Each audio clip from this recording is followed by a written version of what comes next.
And welcome back. Continuing to work on the left spar.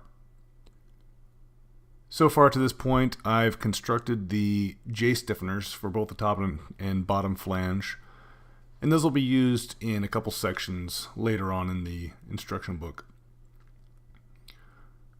So now I'm going through and I'm match drilling all the size 40 holes, both the top and bottom flanges of the spar. And big picture wise of what this section entails is essentially match drilling all the holes and then going back, countersinking most of the holes because you're going to be installing nut plates for the fuel tank attachment points and also for the inspection covers. And then you'll be attaching the nut plates on the inside of the spar there, and a couple other pieces that you'll attach for the aileron brackets, things like that, for the operating mechanism for the ailerons. So that's kind of the big picture idea of what this section entails. Altogether, this is about 4, maybe 5 hours worth of video that I've condensed and edited. You'll notice that it jumps around from here to there as I basically tried to remove some of the monotonous and repetitive stuff. And just try to show an example of the majority of the steps for putting the spars together and getting them prepared for later in the sections where you start attaching ribs and things to that. So as you see here, I'm countersinking the rivet attach points for all the nut plates. These are just a size 40 countersink, and both top and bottom of the spar. Now, one thing you want to be mindful of is that this is not a cheap piece, so you want to be very careful in making sure that you look at the instructions a few times before you start removing any metal from the spar.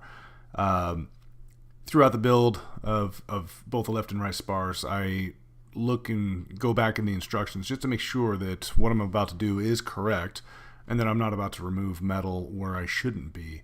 The last thing you want to do is make an oops and then have to ask Vans how much a replacement spar is going to cost, because as I said, I don't think that I've looked it up, but I don't think I want to either.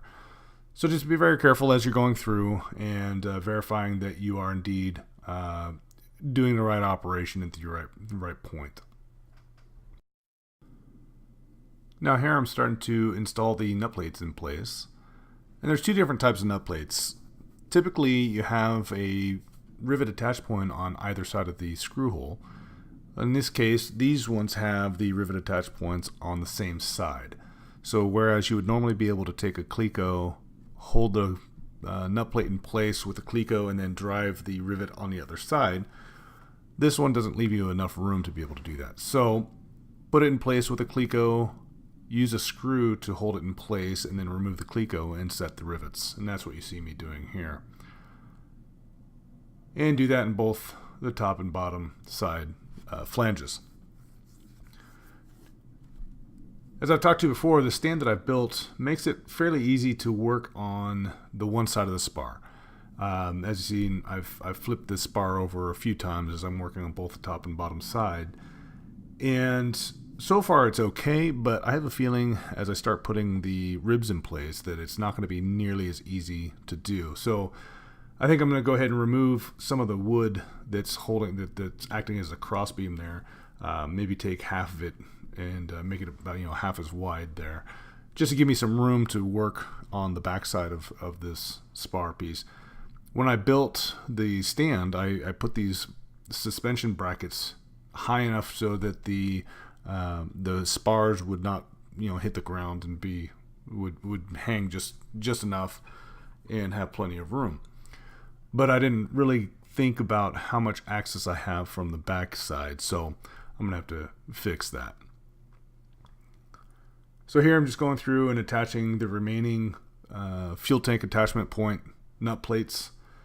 I think there's somewhere around 16 nut plates on both the top and bottom flanges of the spar, and the majority of them are the simple type where you can use a cleco to hold it in place on one rivet attach point, and then drive the rivet on the other side.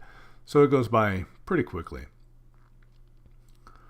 But again, just be very careful and pay attention to, where you're working. Make sure you're looking at the correct step in the instructions as you go through. Trying to recall, I don't believe that there were any real gotcha points on the spar. It was all pretty straightforward. But again, like I talked about, it's not a cheap piece. So make sure that you go through and do your due diligence to make sure you're working on the right step and you're doing the right thing, especially if you're going to countersink and remove metal. As you'll see here in just a little bit, there's several holes that you're going to countersink, and they're going to be very large. So those you definitely want to make sure that you're extra careful and that you don't remove too much.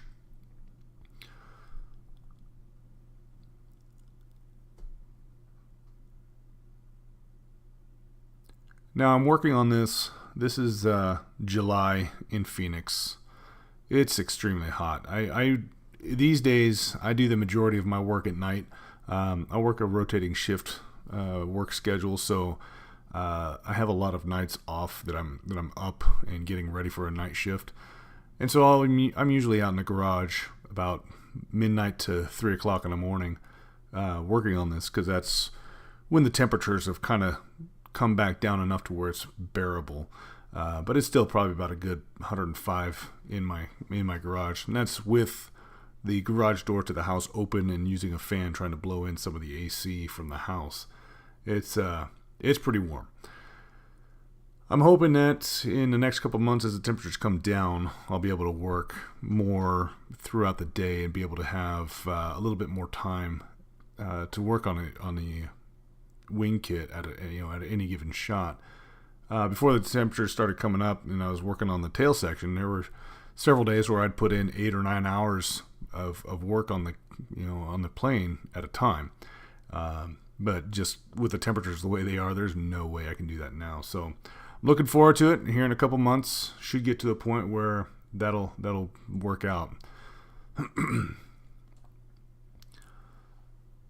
So now this is where I am drilling countersinking very large holes. You really want to make sure you're accurate with what you're doing and double checking. As you can see on my instruction book there, I've got my micrometer set out and I'm using it to verify the size of these holes.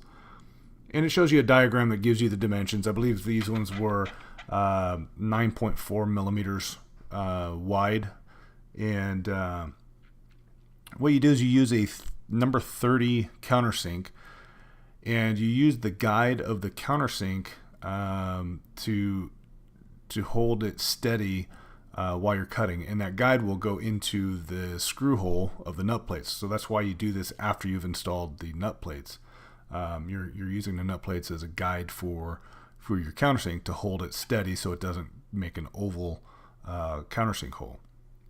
But you want to be very careful about how large you're making these, because what it is, the fuel tanks are held on by, I want to say they're number 8 bolts. Don't quote me on that, but they're held in place by the screws, I guess, not bolts. And so you're going to have to dimple the holes larger because of the screw size. And so the hole in the spar obviously needs to be larger to accommodate that. So that's what you're doing here. And in the access plate, nut plate holes, those are also enlarged. I want to say they're about a 7.6 millimeter, if I recall correctly. I use millimeters because it's a lot easier to put into the I've got a digital micrometer. It's a lot easier to figure that out than it is to break down the fractions to a decimal and then go that route. So I go by millimeters.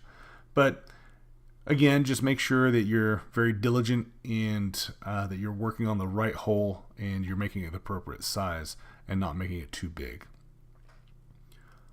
And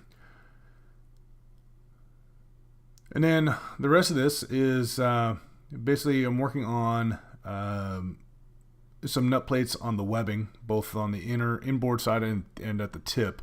There are 4 nut plates that you attach on both ends of the spar. And then also you set some 470 style rivets in, and basically they hold together the doubler for the webbing on the inboard side of the spar. So that's all the points that I'm working on at this part here. So that's the majority of the spar preparation work for this section. Beyond this, you start working on the ribs and everything that attaches here. But I wanted to put this together and kind of show where I was at. This part here, I'm working on the aileron mechanism attachment points. These go in place where the tie down piece is bolted to the spar. You'll remove 4 of the 8 bolts and put these in their place, and then put the bolts back down and torque them in place. And again, look at the section, I believe it's section 5 or whatever, is the front matter, where it talks about the proper torque specs. But like I said, I just wanted to put this together to kind of show the general section and what it does for preparation of the spar. And I'm working on both the left and right spars at the same time. Might as well, they're simple steps to work. But again, for those that continue to follow these videos, I appreciate it. If you get a chance, hit that like button for me. It'll help my rankings. And if you haven't already and you've watched to this point, go ahead and hit that subscribe button and the bell that's next to it that'll give you a notification anytime I make a new video. We'll see you next time around.